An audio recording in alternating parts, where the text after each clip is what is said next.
So I'm Wendy. I'm co-director of Nudge Community Builders in Plymouth. We are a community benefit society, and just in the last sort of year, we've set ourselves up as a charitable community benefit society. We started without the plan, though, without really understanding where we would find ourselves. And it really has legs for me going back to 2002, when very selfishly I wanted to connect with people when I moved into Stonehouse. It's a community of 10,000 people. It scores in the top 1% for the most deprived in England. And I wanted to get to know people. So I joined an unincorporated local grassroots organisation. And we were dared by the police to start a giant street party on Union Street, which has experienced significant decline. It cuts our neighbourhood in two halves. One side is affluent and one side not so. So by having the street party, we knew that we would be uniting and bridging between those communities. It's 17 years old this year. It's attended by between 3,000 and 4,000 people. And we set it up to engender a sense of pride, so people could feel better about where they lived. Because Stonehouse, everyone loves to say horrible things about it. But I experience a neighbourhood with deep heart, deep pride, and deep connection. So every year on year, we'll make things. So the bunting grows bigger. We use life jackets and inflatables, anything we can get our hands on from the scrap store to create the lovely feeling and sense of joy every year. Sometimes we have street animators as well to kind of bring home a sense of joy. These two people were on animators just before the rule of six came in. We were able to do our giant street party, but we thought we might have had problems with social distancing. So we all wore hula hoops for the 1 meter rule, but we also wanted to do it in a significantly joyous way rather than policing what we were being told that we needed to do. We love Jane Jacobs, and we absolutely get our banner out every so often to think about new ideas, must use old buildings. And we would also describe ourselves as a giant recycling project. We are grassroots. We set it up, and there were 10,500 square metres of derelict space on this very significant street in Plymouth. We've removed 4,500 of that derelict space by doing what we're doing. So our first building is Union Corner. This is how it looked before we intervened. This had been derelict for 25 years. With a lump hammer in 45 minutes, Hannah and I, with 6 other volunteers, took down the shop front. We had it structurally assessed. We were being told lots of things that we couldn't do. But on a Sunday afternoon, we kind of just did this ourselves. We saved ourselves £4,000 with that lump hammer in 45 minutes. And it's now a joyous place. So Union Corner, we thought would only be a meanwhile use. We rent that one. We were given rent free for 2 years. And it now has 50 people and 50 organisations in running activity. There's rarely a slot that goes empty. It's where our heart is. It's where all of this joy came from, and it's still going very strong. We do lots of lovely activities in the garden. We also do lovely little interventions. This was during lockdown that we were knitting little aliens that we were leaving around for people, and people took those home. But it's our connecting space. It's our place where people can try out ideas and it's low risk. It's only £6.50 an hour, but less if you live locally. But really, Union Corner gave us a real insight into, it wasn't just us, it was lots of people came forward and gave us their time. What we recognised was that beautiful activity came out of it, beautiful opportunities to connect, but the economic value stayed with the landlord. So we decided in 2017 to set up Nudge, and our first building is this one I'm showing you. It cost us £120,000. We took loans, personal as well as a loan to buy it, and now it's home for Jollof Kitchen, who run a gorgeous space there, as well as we have 2 flats above.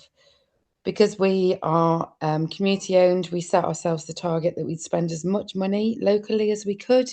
In our first year, we achieved 76% within a mile of where we operate, and 94% in Plymouth. We do consultations that are a bit random. I think that's me in a zebra onesie, because we were talking about having a zebra crossing in our neighbourhood. It made sense when we were ahead, but it didn't make sense when I needed to call an ambulance crew to somebody that I knew that accessed our soup kitchen. Ambulance drivers didn't really want to look me in the eye because they thought I'd left home that day wearing the zebra onesie, not to do some consultation. We did our first business plan within 6 months, so we didn't do a business plan before we set ourselves up. And that's just to give you a quick flavour of what it was like for the Clipper. That's Marianne, very proud outside of her Jollof kitchen. Our third building, which we rent, is the plot. This had stood empty for over a year. I should say the Union Corner was empty for 25 years. The Clipper was 8 years, and this one was only a year, but it had been a tricky let. The landlord had kept letting this property out to sort of tricky businesses. So we took it over. That's what it looked like when we, that's what it looked like when we cleared it. It didn't look like that at first. And then that's us bringing it to life. And we called that the plot, partly because we were losing the plot, but also because it's now a plot of tenants, really, an allotment plot of tenants, and they're cross-pollinating. They're all in sheds, and this is the food court at the back. And then our fourth building was the Millennium Building. This is a whole cover building. It's not behaved well over the last 4.5 years that we've had it, but we are getting there. We're gaining traction with the Millennium Building. We ran a share offer both in the Clipper and in the Millennium Building, so we've done 2. We raised 551,000. Over 85% of our investors are within a mile or in the PL1 postcode. And so it's really great, that local ownership model, and for us to be paying interest every year to those people rather than to high street banks. We really, when we get a derelict building, we open it up straight away, and then we start asking people what they think and their ideas for the spaces. And we also then involve ourselves as volunteers. That's Hannah on the left-hand side with sets of volunteers in the Millennium Building, getting to grips and doing different things. We also run events, even in derelict spaces. We've had 30 events in the Millennium Building. This is Real Steel, a pan band that they won Notting Hill Carnival. They've been going for 30 years in Plymouth, and we give them free space for the whole summer, so they can, there's 80 of them that need to rehearse before they go to Notting Hill, and then they open our street party for us. This is one of the events we had with lots of beautiful digital canvases, and we sold out in 10 minutes for the rave nights. This is our 5th building, currently our final building, but it won't be our final building. But this is how it had been for 19 years on the street, where it was standing derelict. So we painted it, and immediately you start to feel a difference. You start to feel how that the street will then start to be more hopeful for local people. Unfortunately, we had a rough sleeper sleeping in the archway on the left-hand side. And although I was in contact with them and encouraging them to be able to move on, I didn't realise that they were sleeping. They'd set up a bed on tyres, and unfortunately they fell out with somebody, and they came and set all their belongings alight, which then flashed through our building.